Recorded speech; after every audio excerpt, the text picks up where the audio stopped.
Package का ऐलान किया गया था। अब इस पर आज वित्त मंत्रालय ने पैकेज किस तरह से इस्तेमाल किया जाएगा, इसकी जानकारी दी है। प्रधानमंत्री ने कहा था कि वित्त मंत्रालय सिलसिलेवार तरीके से सरकार द्वारा लिए गए फैसलों और कहां कितने खर्च किए जाएंगे, इसकी जानकारी देगा। हम आपको ग्राफिक्स के जरिए बताते हैं कि ये रकम खर्च कैसे और कहां की जाएगी।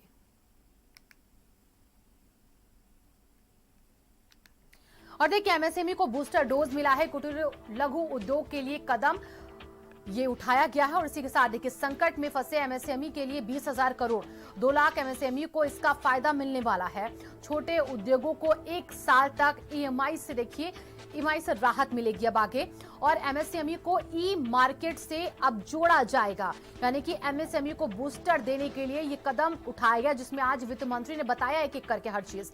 कुटीर लघु उद्योग के लिए ये कदम है, उनको फायदा मिलेगा इससे। संकट में फंसे एमएसएमई को यहां पर फायदा पहुंचेगा। 31 मार्च 2021 तक टीसीएस की दरों में यहां पर कटौती जो है वो कम होगी।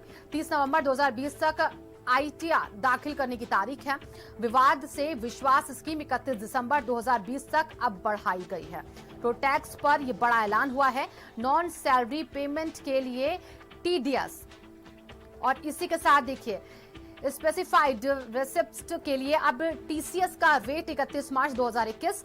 डिस्कॉम की मदद के लिए emergency liquidity 90,000 crore.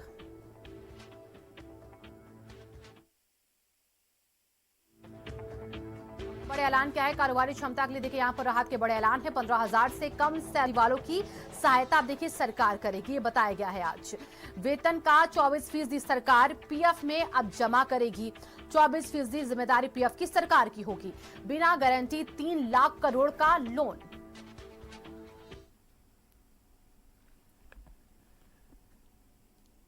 ₹52,606 crores into DBT account of 41 crore bank account holders, the Jan Dhan account holders.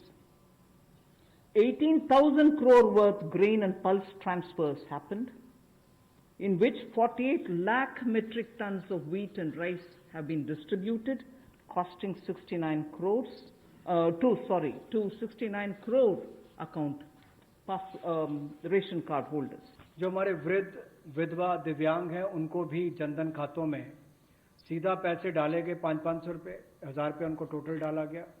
इसके अलावा जो 20.5 करोड़ जनधन योजना खाता धारक थे, ऐसे 41 करोड़ खातों में भी 52,606 करोड़ रुपया अब तक ट्रांसफर कर दिया गया है। वहीं सीएम योगी आदित्यनाथ ने भी राहत पैकेज पर आभार जताया। कहा कि इससे एमएसएमई में बड़ा बदलाव आएगा, एमएसएमई को बूस्टर मिलेगा। घोषणा के साथ ही माननीय वित्त मंत्री जी के द्वारा एमएसएमई सेक्टर को नई ताकत देने के लिए जो एक प्रयास प्रारंभ हुआ है, ये वास्तव में भारत की वह ताकत है जिसे प्रधानमंत्री जी ने लोकल को ग्लोबल बनाने की मुहिम को एक नई दिशा देने के सामने उठाया गया एक बहुत बड़ा कदम है। मुझे विश्वास है कि एमएसएमई सेक्टर में इससे एक नई जान आएगी। कल प्रधानमंत्री ने कोरोना काल से निपटने के लिए 20 लाख करोड़ के आर्थिक पैकेज का ऐलान किया। उन्होंने कहा कि देश की जीडीपी का करीब 10% हिस्सा देश की अर्थव्यवस्था को पटरी पर लाने के लिए हम खर्च कर रहे हैं। लेकिन आप ये ग्राफिक्स के जरिए आप समझिए कि किन किन देशों ने अपनी जीडीपी से कितने फीसदी खर्च किया है इस महामारी के दौर में।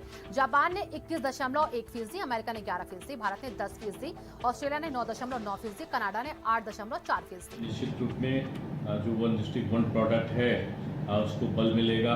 किसानों को, छात्रों को और खासतौर से श्रमिकों को लाभ इस पैकेज के माध्यम से मिलने वाला है। जो लोग या तो छोटे कारोबारी हैं, या फिर मजदूर वर्ग हैं, या दिहाड़ी मजदूर हैं, या फिर किसान वर्ग, और उन्होंने कहा भी है कि उन्हीं लोगों को समर्पित होगा विशेष रूप से। भारतवर्ष की अर्थव्यवस्था कोरोना महामारी के लॉकडाउन के कारण जो गड़बड़ाई थी, आदरणीय प्रधानमंत्री नरेंद्र मोदी जी ने जिस ढंग से आर्थिक पैकेज का 20 लाख करोड़ का घोषणा किया है, तो पूरे देश में एक खुशी की लहर है। उत्तर प्रदेश में भी बहुत बड़ी खुशी मनाई जा रही है। सीएम योगी आदित्यनाथ का आदेश